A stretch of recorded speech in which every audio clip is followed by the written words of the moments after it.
It's an honor to speak to the ADA, an organization founded by Eleanor Roosevelt, Arthur Schlesinger, and John Kenneth Galbraith, or as they're known today, communists. ADA, is it really a laughing matter? Or does it pose a threat to the wealth-protecting, wage-depressing, trickle-down economy that works so well today? 1% News Network, the best news money can buy, decided to find out. K Street. It's a boulevard of dreams, if your dreams consist, as they ought to, of giving more money to those who already have a lot. But it's within this very honeycomb of political buying and selling that Americans for Democratic Action finds a home, if you can call it that. What's not to like about the system we have now? You know, you may have noticed that the corporations and the wealthy really run the political system. Everyone else, the 99% of us who are not CEOs or multi-billionaires, need a voice. Our founders, Eleanor Roosevelt, Hubert Humphrey, and other leading liberals of the time actually got together and formed ADA as a way to keep the New Deal dreams and visions alive for all Americans. Eleanor Roosevelt, John Kenneth Galbraith, Walter Reuther. I sense a pattern in this collection of names associated with ADA. Champions of progress? They're all dead. Is that a problem if most of your leaders are dead? You know, we're now have new leaders. So I am Chris Schwartz, and I am the organizer for ADA, covering the state of Iowa. There's a lot of people with a lot more money than we do, so we put our precious little resources into organizing people.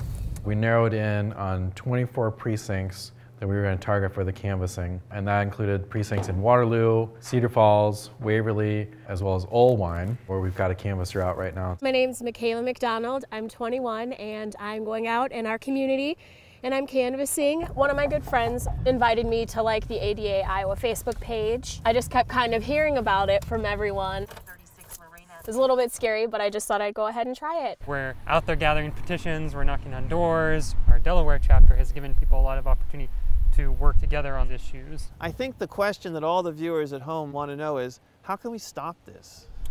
Well, do we want to stop it? I don't think the members... Our viewers do. I don't think our members here at Delaware ADA, who have helped us draft the policies and ideas that we're trying to put forward, want us to stop.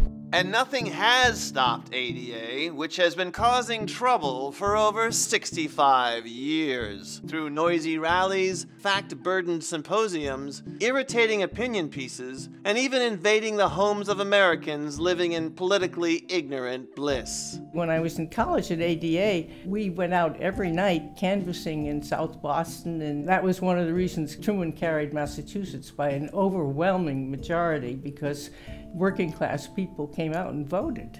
There was some complaint that there were too many ADAers in the Kennedy administration. And then Allard Lowenstein, who was a former president of ADA, right. He was number 7 on Nixon's enemies list. Now, is that because Nixon disapproved of ADA's policies, or were they roommates one time and Lowenstein just never cleaned the tub? Along with its endless rabble-rousing, ADA surprisingly does provide one useful service. Its congressional voting record is an invaluable buyer's guide for billionaires in the market for members of Congress. Tell us about this handy investment guide. Well, we don't really think of it as an investment guide. Each year, we put together a scorecard of the 20 most important votes, and it can be helpful because, you know, members of Congress are great at saying the right things at press conferences, but it really comes down to how they vote. Do you take into account volume discounts? I've heard that if you buy 3 senators, sometimes they throw in a congressman for free. And I wrote this with Woody Ginsburg on tax fairness. So I'm hoping that tax fairness means just eliminating the taxes. Ha ha ha. No, we used this. I don't know why that's funny. We use tax fairness, meaning that It should be on the basis of ability to pay and not... Well, ability and inclination, don't you think? No.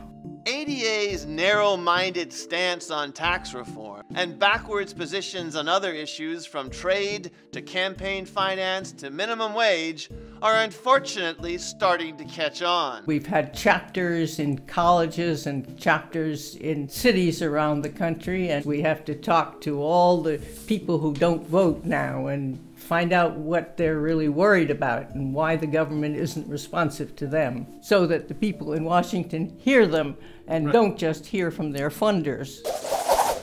Troubling stuff. Luckily, no one in the 1% News Network audience would support such dangerous folly. But if news of ADA were to ever leak out, all we could do is put our faith in our financial advisors and clutch our stock portfolios to us just a little bit tighter. Will Rice, 1% News.